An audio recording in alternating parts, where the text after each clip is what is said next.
He said, and speaking of roaches, where was your antennas when them motherfuckers was robbing me? He said, your eyes ain't just supposed to be hazel, they supposed to do something.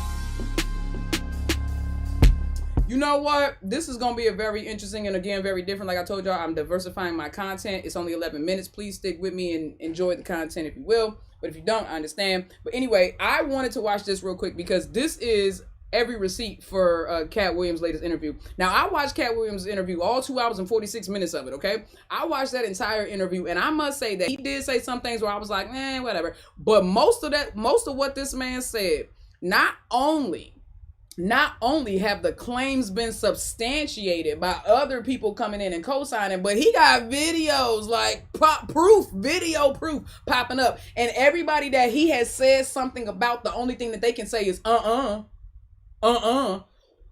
if he's lying, where are your receipts? Where is your video? Where is your proof? Everything that he's saying damn near, literally everything he's saying damn near, everything he is saying is facts, is accurate, because we done seen proof and receipts. And the only thing that everybody he mentioned, the only thing they can say is So I found this interview extremely interesting. So I'm about to check in. I'm gonna do this after this. If you guys want to do another Q&A, please stick around and I will answer whatever questions. And no, they don't have to be personal about me. These will be whatever questions you have. Whatever questions you may have, you'll be able to ask them of me, okay? Now, every receipt for Katt Williams' latest interview on Club Shay Shay. Let's get straight to the video. Is that I'm quite likely to tell the whole truth. And if you don't know who Katt Williams is, he is a legendary American comedic actor and stand-up comic. He is talented. He is naturally one of the most funniest people who live on this earth. Whether it's in a movie, whether he on in front of a mic, whether he in a church, or whether he on the street, he gonna make you laugh no matter what. This man is hilarious and extremely intelligent. And nothing but the truth, so help me God. And the reason I had to come is because you made a safe place for the truth to be told. You gonna set the record straight? Are you kidding me? You let Ricky Smiley sit here and you said out that mouth, you stole Friday After Next, the one I was in. You stole the show in Friday After Next. Yeah. This man told you he had Katt Williams' role. He was gonna be Money Mike, and Katt Williams was gonna be the Santa Claus. And somebody said, "No, we want you to play Mike, the beaver-ass Santa Claus." Right? And then because Katt Williams is gonna be the Santa Claus. Right. Now let's. 3 quick points. You mean in Hollywood they cast a 5'5" black Santa Claus that weigh 145 pounds? That's I'm taller than Katt Williams. He told you the story about when the movie came out. Where did he say he watched it? At home. Friday After Next come out. I get my kid. You said Katt Williams and Russell Peters. I'm a one up you. I say Katt Williams and nobody. Let me tell you something. The most intelligent comedian that I have ever listened to is Eddie Griffin. Don't let it go over your head. If you know, you know. Eddie Griffin is the smartest comedian that I have ever watched. I'm talking about over Dave Chappelle, over Katt Williams, over D.L. Hughley. And if you know, you know. D.L. is extremely intelligent. Extremely intelligent. But I'm trying to tell you. You said, honest to God, I still don't know who Ricky Smiley. Ricky Smiley is the dude that used to be like, oh, I'm little Daryl. Like, he used to make fun of people who had mental disabilities, and he used to always play an old church lady. That's who he was. How tall am I? I'm 5'6.5". Period. Don't sleep on my half. Eddie Griffin? Yeah. Where we going? We're going to the movies. We're going to see Friday After Next. Right. But they didn't know I was in the theater. Right. He wasn't even at the premiere. I'm about in Hollywood, they switched off roles. You take this and what? And then, and they switched it over. Right.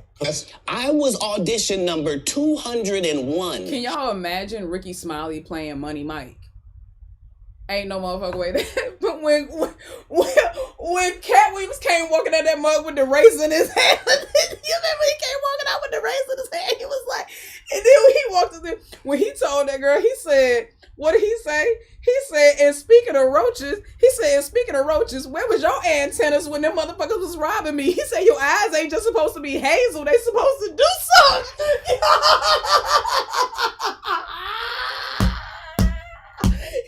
And speaking of antennas, where was your ass at?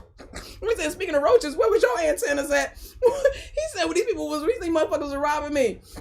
He said, yo, your eyes ain't just supposed to be hazel. They're supposed to do something. Nah, bro.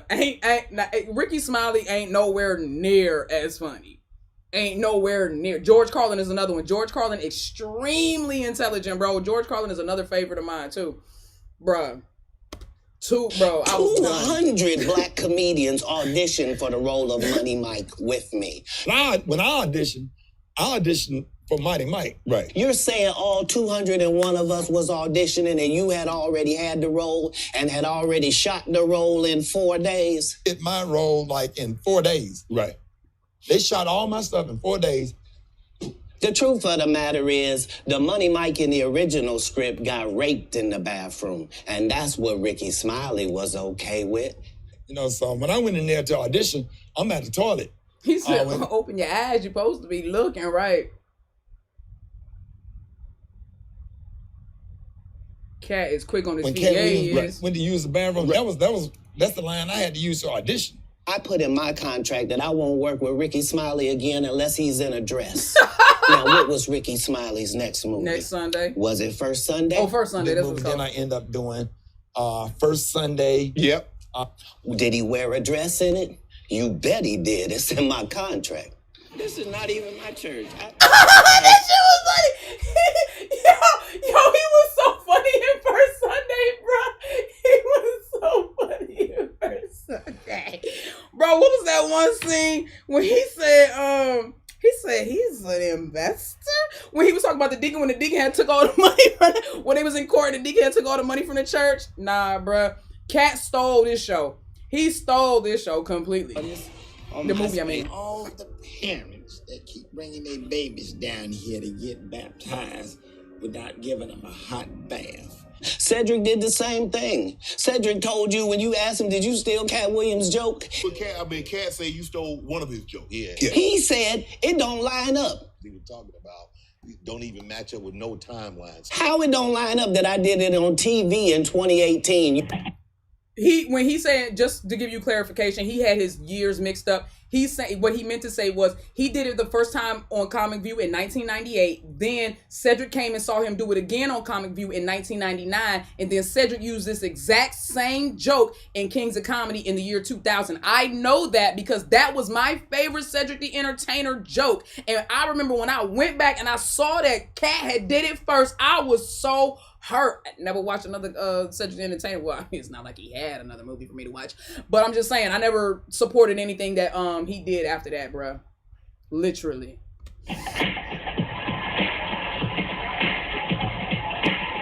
You came to see me at the Comedy Store do it in 2019 and then did it on the Kings of Comedy. This was my favorite joke in the Kings of Comedy for Cedric. Doesn't line up. This is a televised joke. Feels that someone else has stolen some of your material? Oh, that's a part of this business. Right. Like, Same Steve that went to go watch Mark Curry do his whole sitcom and then stole everything Mark Curry had. Hanging with Mr. Cooper was what I saw first, and then came the Steve Harvey show. That literally, hanging with Mark Curry is way, and for the record, Mark Curry is way funnier than Steve Harvey could ever dream or think to be. That one episode and scene when he played that traffic cop and on the Jamie Foxx show, and he was teaching traffic class, bruh, he had Jamie Foxx and everybody in there losing. He had Jamie Foxx, who was another funny dude, actually funny. He had Jamie Foxx up in there cracking up, bruh. Like, it was too, bruh, nah. Dude, Mark Curry is hella funny. His life has been sad because he's had faced a lot of hardships in his life and, you know, just personal demons and different things of that nature. But Steve Harvey definitely stole his whole mojo. I mean, look at even how look at how Mark Curry used to dress and hang with Mr. Cooper, and then all you got to do is throw a tie on it with a high top fade, and that was Steve Harvey. That was Mr. Hightower. Oh yeah, you'll need this. A whistle? Mark, I'm teaching music, not gym. Standard issue. Screaming for help only excites the kids. Steve got a sitcom where he the principal, and he wear a suit, and he... First of all, I'd like to introduce myself. My name is Mr. Hightower, and I'm your new music teacher. These dudes lie. Cedric's sitting here telling you why he ain't a movie star. He over here look like a walrus. You didn't say nothing. He can't even get his arms off his stomach. This is some internet shit. Say that ain't right. Say, so, why you doing like that? That ain't right. I'm not a movie star. People definitely slept on Eddie Griffin. They definitely slept on Eddie Griffin. He is still to this day one of my favorite comedians. I can't even repeat his jokes though. You got to go watch them because his jokes are, first of all, one, too complicated to repeat, but two, too controversial for me to say right now. Anybody that ever told you differently was a fat Faison Love, guys. There's nobody like me in the business. Faison just called it straight. Faison said that getting a Netflix special is easy. I have 12 specials. Guess how many Faison got? 0. Okay, but serious though, if you look at your career, have you done better with stand-up or acting? I have, it's almost time to retire. Okay. So I have, it's almost time to retire. Did he say it's almost time to retire? I didn't know that Faison Love was still acting or doing anything. What's the last thing Faison did, y'all? And I'm not saying that to be shady. I'm literally saying that because I don't know. And I'm also somebody, let me admit, I do not watch TV on a regular basis. So we all know that. But what is he retiring from? He's not already retired? I feel like the industry retired him and now he's just conceding. Is that what... I feel like the industry retired him already and he's just like, all right. Like, he's just going along with it. So, I don't make any money. If you sign up for their program, you get a light-skinned, weird-faced wife that never do an interview. Weird-faced wife.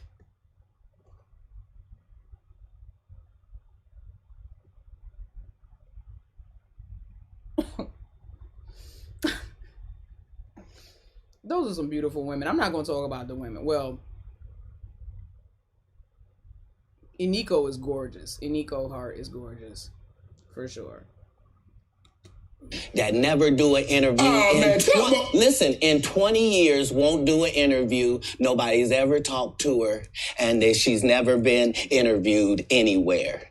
And now, understand, I'm not talking about one person. What I just told you applies to 7 people. 1, 2. Talking about one person.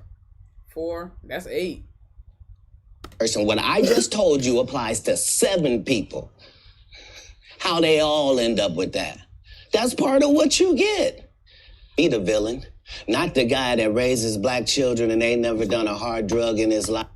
That's another thing. Everybody said that he was on hard drugs. He said it is what it is. He said, I've only ever done weed and nicotine.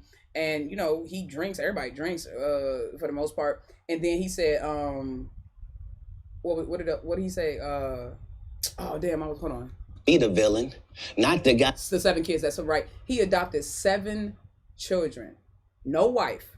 He adopted 7 kids because he ran away from home when he was like 13 years old. And, he just wanted to be able to provide, an opportunity for children that he didn't necessarily have growing up. 7 children this man adopted. 7. Guy that raises black children and ain't never done a hard drug in his life and don't have no stories of doing nobody dirty. Was he a risk? He chose drugs. And they'll just go out and they'll lie. The industry doesn't mess with Katt because he didn't show up for the studio.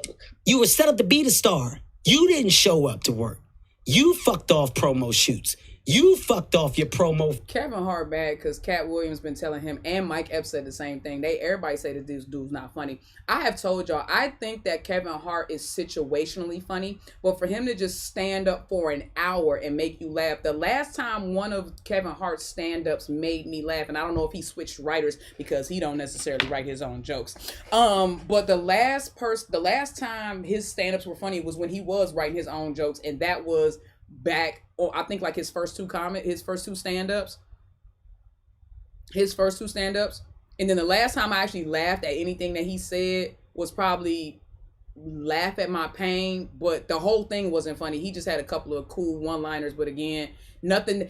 I can damn near quote all of Katt's I can from start to finish quote Katt's like lives, especially Pimp Chronicles. I mean his stand-up, especially Pimp Chronicles. Especially Pimp Chronicles. But Kevin Hart just mad because Mike Epps and Katt Williams said he's not funny. And he's not. He's not funny like they're funny. He's just not. Fucking trips that they had set up for you. You became a risk to the studios, which is why the studios stopped fucking with you. What? No studios have ever said that. Look at my IMDb. It will show you that no studio has ever lost money with me on the script. I can't do that because Steve told you that he stopped doing stand-up because he had 7 TV shows. Years later, I had at one time 7 TV shows running concurrent on the air. Only problem is when he stopped stand-up, he didn't have those 7 TV shows. Sir, the last time you put out a stand-up special was The Kings of Comedy. Was it not? Am I tripping? I'll look it up because I could be wrong. I don't follow Steve Harvey's career like that, so I could be wrong. Let me double check. Let's see. Last Steve Harvey stand-up. His last stand-up was in 2012, and before then, I am pretty sure that his last stand-up before that was the fucking Kings of Comedy, which was in 2000. Dog, you, like Katt said, you didn't retire from comedy because you had 7 shows on air, because in 2012, you didn't have 7 shows on the air. You quit comedy because you're not, bro. Kings of Comedy, for those who don't know, the Kings of Comedy tour was literally Steve Harvey's tour, and everybody else was just featuring. But D.L. Hughley and Bernie Mac were way funnier than him. Literally. D.L. Hughley, and I say this in my war room, I think, but D.L. Hughley came from that old school. D.L. Hughley had a line that he spit. He comes from that old school comedy, era where they used to go in on the crowd, like how Richard Pryor or Eddie Murphy or any of them will like go in on the crowd and stuff like that. Red Fox, all of them. That's kind of like the era that D.L. Hughley grew. So D.L. Hughley, he told this one dude, his shirt, he said, bro, your sweater's so tight, that shit look like it snapped between the legs. Is that Garanimals? He told, he said that man's sweater was so tight, it looked like it snapped between the legs. No man should have to be told that by another man. No man. Then he told another dude that was in the audience, he had these thick ass glasses on. He was like, God damn, bro. He said, what prescription is that? He said, boy, you better not never drive as a living. He said, you better not never become a school bus driver. He said, you had them babies on that. He said, you had them babies on that bus sick as hell. Tell us some, I hate riding with him. My hair hurt. Nah, bro. Like he was going in on the crowd, bro. And then Bernie. He's him downstairs type shit. Like, nah, bro. Like, the whole joint, bro. Bernie Mac he said a fuck ain't nothing but 50 pumps. He said you can count them out if you get bored. That's Bernie Mac, dog. Like, they had so many one-liners. Like, I could off the top of my head, I could just throw them at you. But Steve Harvey, nah, bro, stop it. You didn't retire because you were so busy with TV. You retired because you were terrible at it. Years later, I had at one time 7 TV shows. Look, 2003, 2005, 2004, then that's 2002 and 1997. So no, you never. That's the closest to an overlap he's ever had. He had a show in 1997, and then that was the Steve Harvey one man. Then 1997 to 2002, that was the Steve Harvey show. Then he did a series called Pulled Over, where he was the executive producer on it, and that was in 2004. And then Mobile Home Disaster, again, executive producer. These are shows that you was just paying for. Stop acting like you were actually engaged in these things. That was in 2005. And then in Steve Harvey's Big Time Challenge, that was 25 episodes, and that was 2003 to 2005. And I have to assume that the ones that don't have more than one episode or don't show the number of episodes, baby, those were all just one and done. So stop acting like you had any kind of people just be lying. Like we can't. You can tell these people were not born in the age of the internet, because they act like we won't go and look up all this shit. Never had an overlap, homie. You never had an overlap. And at any given time, you only had 5 shows, maybe between 97 and 2005 that you was rocking with. But you claim that you retired from... You claim you retired because you just had so much going on. Okay. Running concurrent. It's so easy to lie. And like Katt said, why him and Steve had already apologized for me, so I gave him a pass for a decade. Why would you sit here and be like, I saw Katt 30 times? You know, even before then, I've seen this guy 30 times. Like, dog, if you literally was that upset about it, like, dog, why didn't you say, hey, why didn't you say nothing? Like that? And Katt didn't do, as I stand before you, Shannon. I would have bust Cedric's stomach. Change the content, because that's all you know me for, is that I'm... Well, now, hear me out, Katt. This is the part where when he said that, I was like, now, hear me out, Katt. I seen you get beat up, or at least get tussled with. You was struggling with that 12-year-old, 13, I don't know how old that child was, but you was struggling with a child. Now, Cedric may not be funny, but he is pretty quick on his feet to be as big as he is. He pretty light on his feet. So I'm just gonna all I'm gonna say is that's why I said there was some shit that Katt said. I was like, all right, now I seen you get beat up by a child. So I'm not gonna hold you to that. Okay. Love you too. Wishing the mods and our TGC happiness, health, and good vibes in 2024. Radiating positive vibes to all. Thank you so much, baby. Thank you, Chris. We love you. Love you, baby. Quite likely to tell the whole truth and nothing but the truth, so help me. Shannon was scared because he was all like, my oh, enemies damn. all look the same in the eyes, whether it's... He was like, oh, damn. He was like, he's like, ain't nobody ever coming back to my show. He was really scared for real. Nah, but he had a point here when he said they all look the same in the eyes. Think about Faison. Think about Katt. Cedric the Entertainer. Think about Aries Spears. Listen to people he mentioned. So help me God. All my enemies all look the same in the eyes, whether it's Faison, Wanda, Aries Spears. They all look like... Man, what you... Look. Tell him he's not lying. Faison, Wanda, Aries. They all got that hater in their eyes. That, you know what I'm saying? They all got like that black circle of hate or something. I don't know what it is, bruh. Light is far-fetched to say about Cedric these days. Well, I'm just saying. He used to be light on his feet. I said light on his feet. You know, just like there's dudes that are huge. You can't judge somebody's size. I mean, football players do it all the time. They'll get out there and outrun your ass a million times over. Spears. Oh, I still be watching the Running Back show. I remember on the radio. And all his stand-ups. You went on a radio interview. If I'm not mistaken, that's in Atlanta. Right. And you came on there with seemingly good intentions. And she attacked you.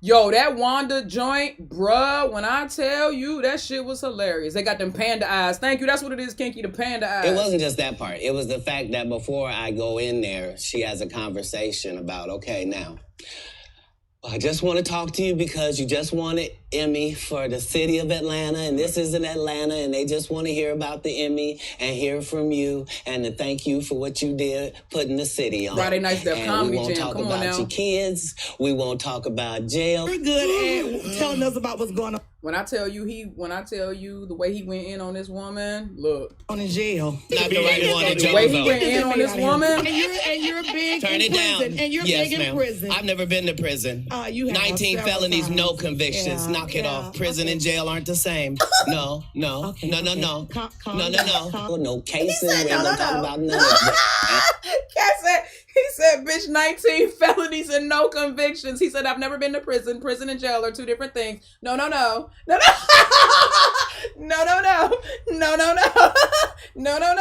Yo, he told that bitch to come run her gnarled fingers through his hair, bro. I lost it. And immediately gets in there and goes the opposite way. I said what they like. Excuse me. I said what do they like? Just because you're a poor interviewer doesn't mean... Never gonna say anything disrespectful to people that look like you. It's a very... Music, I said me, baby. I said it was me. I said, you said who in here still watch the Bernie Mac show to this day, or is it just me? I said I still watch that, and I watch the his stand-ups. That's what I said. Yeah. Thin line. Only one of us has $12 worth of jewelry on. Great shout outs to... Wait. Listen to what he said. It's a very thin line. Only one of us has $12 worth of jewelry on. Great shout outs to Forever 21 Necklace Collection. Has $12 worth of jewelry on. Great shout outs to Forever 21 Necklace Collection. He said, shout out to Forever 21. Their what collection? Has $12 worth of jewelry on. Great shout outs to Forever 21 Necklace Collection. He said, shout out to Forever 21 and their necklace collection.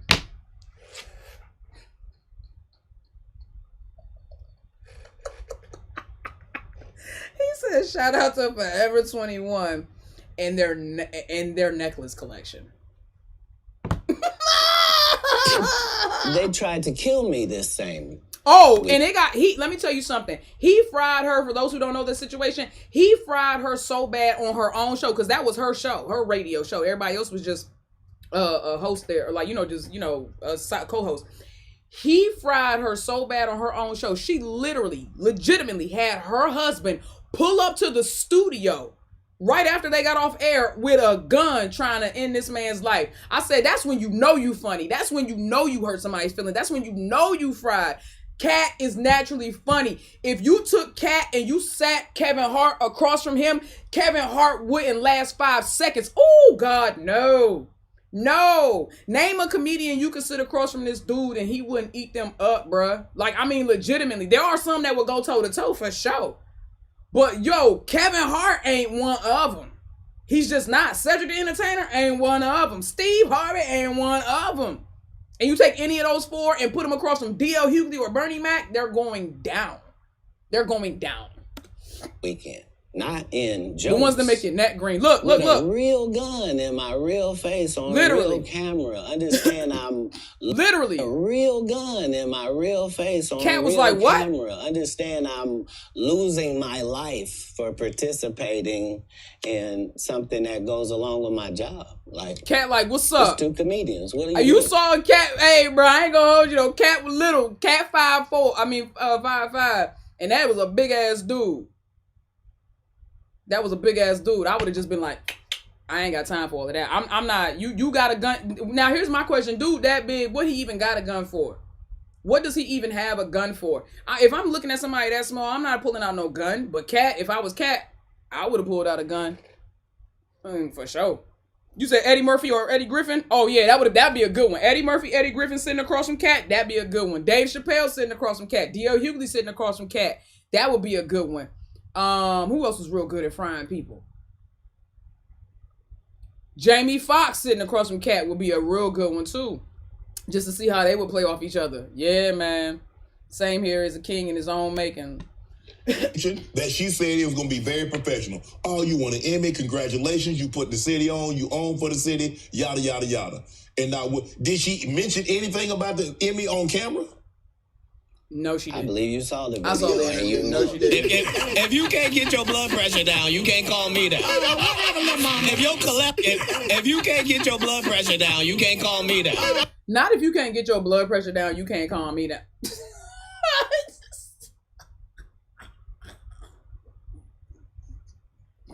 Diabetes, hypertension. If your cholesterol is 600, whatever, little mama. I'm little mama's baby daddy. No, you weight class. Is that what you want? And then Lil Mama, that's you know, whenever a woman is getting fried on like that, the first thing you want to do is try to attack a man's manhood, right? Okay, Lil Mama, why? Because he's 5'5" and has, you know, beautiful hair. You know, what he say? He said this is what did he say? It's 12 inches. No relaxer, something like that. I said, bro, you better tell him. You better tell him. He said, come run one of your gnarled fingers through this. No. That she was out of her league when it came to, because I didn't want to do any of it. I know you didn't want to, do but once she took it there, did you feel that you had to go there? Oh, you go where? You could have said, Wanda, I didn't come here for that. I just want to do the interview. I just want to talk about what happened. Oh, you misunderstand my job. Right. My job is to be funny. He said my job is to be funny. Right. My job is to be funny first. Right. It says a learning experience. Most comedians don't get booed enough. Mm-hmm. Think about this. You're stuck in traffic and the lights turn blue. God, you don't laugh, you don't light up.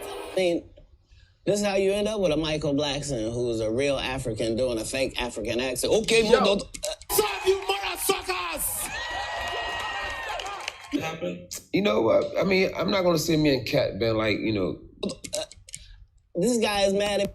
I remember when I found out that his accent was fake, and I was like, I'm not gonna hold you. If I was African or African American, like actually African American, you know, like an African citizen who then moves to America and becomes a citizen, I would have been offended by Michael Blackson, because this is an African man putting on an African caricature.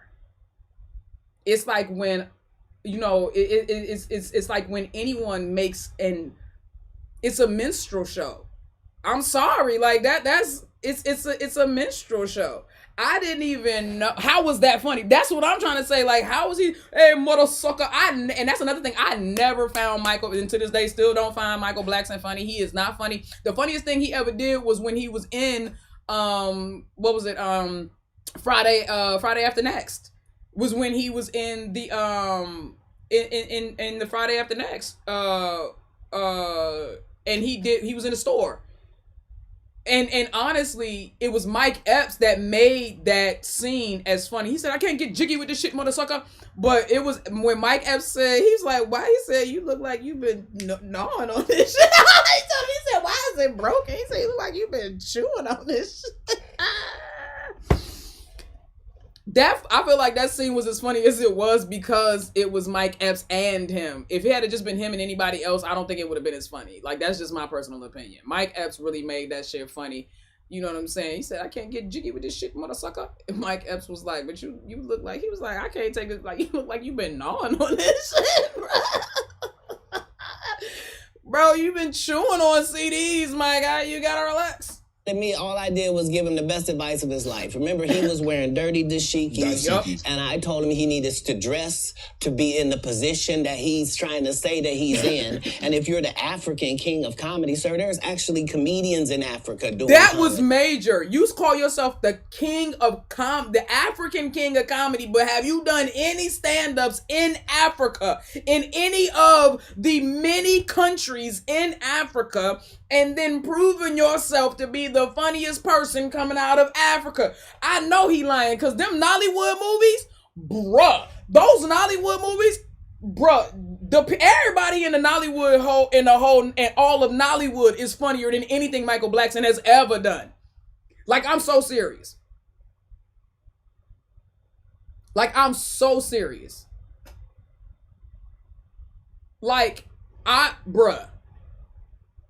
I'm sorry. I'm so sorry. But unless you go to Africa, you understand what I'm saying? And you go to every single country in Africa and you out funny the funniest man or woman or comedian in Africa, don't sit there and tell me that you think that they like you the funny, that you the king of Africa. I'm the African king of comedy. No, you're not, bruh.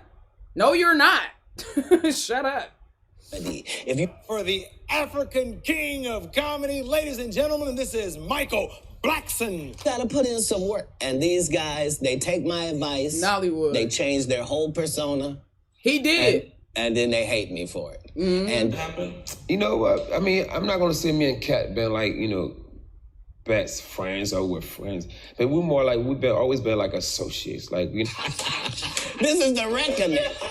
2024. Say this the reckoning. And never period. sucked a penis. That was my only goal. Listen. I didn't. Listen to what he just said.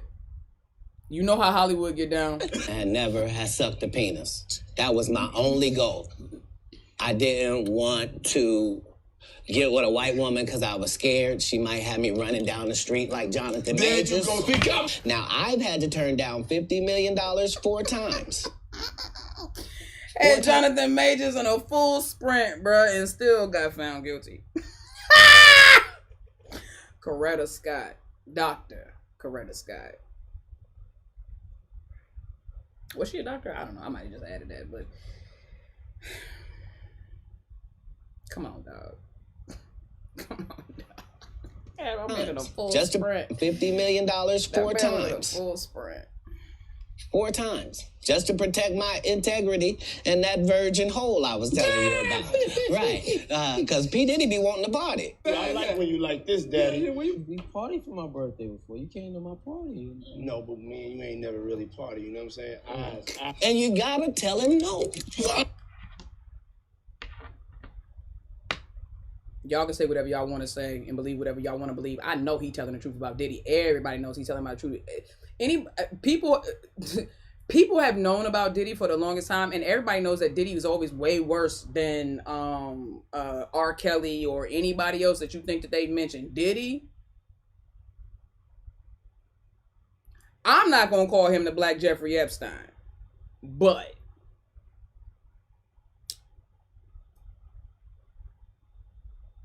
he might be the Black Jeffrey Epstein, and I'll leave it at that. People are crazy.